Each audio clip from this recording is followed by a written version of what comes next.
93,000 tons or 465 crore plastic bottles. That's how much plastic waste India imports. Yes, imports. And this is just the number reported on paper. A report by Bloomberg suggests we could be importing much more plastic. It all started by tracing trash mounds in Muzaffarnagar. So today we're going to decode why do we import plastic, how more plastic is smuggled into India, and the impact of this plastic on our country. Welcome back to Revolution Read On, a daily podcast where we break down one story from the world of business and finance. Several companies in India recycle plastic waste, especially PET plastic bottles. PET is one of the best grades of plastic and can be recycled easily. This is what all our cold drink bottles are made of. Like all companies, these companies want two things: more business and lower costs. So they started importing cheap plastic waste from other countries. According to a report by Pandit Deen Dayal Upadhyay Smriti Manch, we were importing about 121,000 metric tons of plastic in 2019. This report and other objections from environmentalists finally convinced the Indian government to ban plastic imports in 2019. The government had already banned plastic imports in 2014, but at that time it had allowed companies in special economic zones to continue importing plastic, a loophole that was majorly exploited. This loophole was finally closed in August 2019. So, plastic problem solved? Nah, picture abhi baki hai mere dost.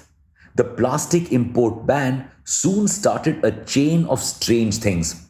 Strange thing number one, between June and August 2019, 58 ships containing plastic waste appeared on Indonesian ports.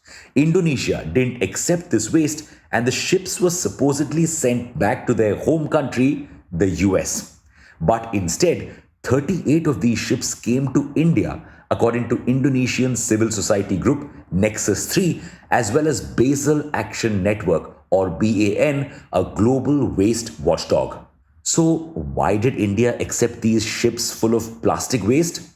It appears that India is seriously lacking proper enforcement of their law. Jim Puckett, executive director of BAN, told Down to Earth. And that's not all. Around 500,000 tons of plastic waste is smuggled into India through ships carrying paper to be recycled as well. A majority of this plastic is dumped in Muzaffarnagar. Why Muzaffarnagar? Because that's where a lot of the paper imports end up, as the region has many paper mills. And this poses a huge danger to the environment and the people of Muzaffarnagar. More on this later. Strange thing number two, companies that recycle plastic waste started complaining that they had very little plastic to recycle now. As a result, they were facing financial losses. So in 2022, India allowed some companies to import plastic once again, taking us back to square one. Now, the strange thing about this is that India produced 34.7 lakh tons of plastic in 2019-2020, according to the Minister of Environment, Forest and Climate Change. Only 50% of this was recycled. Why can't we recycle 50% of the plastic we use? Most of the plastic waste that is generated in India is not discarded properly. So it ends up in landfills, beaches, or water bodies. Over 200 tons of waste, most of which was plastic, was recently recovered from our beaches, and much more is still littering our coastlines. This waste does not reach recycling centers, creating a false shortage. Now, India does have many scrap pickers who collect plastic waste from bins and houses and take them to recycling centers. But importing plastic is usually much cheaper for these recycling centers than paying scrap pickers. This is also taking an important source of livelihood from these workers. Worst of all, not all the plastic waste that is smuggled in is useful. Some of it is hazardous, like medical waste and dirty diapers, and some of it is useless.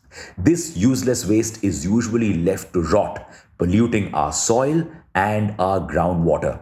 And in Muzaffarnagar, a lot of it is used as cheap fuel, meaning it is burned.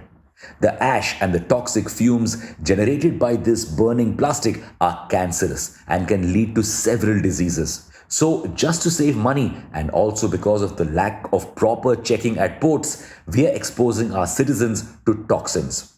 But we are not just going to discuss the problems. Here are some solutions we could think of to solve these issues. The first thing that needs to be done is setting up stricter security measures at ports so we can send back ships with contaminated waste. Then we need to set up proper waste management stations that can segregate plastic waste and other non recyclable waste properly. We could also set up smart vending machines that reward users for disposing of cans and bottles. This could majorly reduce waste on the beaches and ensure we have enough waste to recycle. Parallelly, we also need to educate people about the importance of recycling. That's not it. We still have a ton of unrecyclable plastic sitting in our landfills for eternity. We need to invest in research and development to free our country of this poison. What more can we do to achieve this goal? Thank you for listening to this episode. We'll be back with more on Monday. Until then, read on.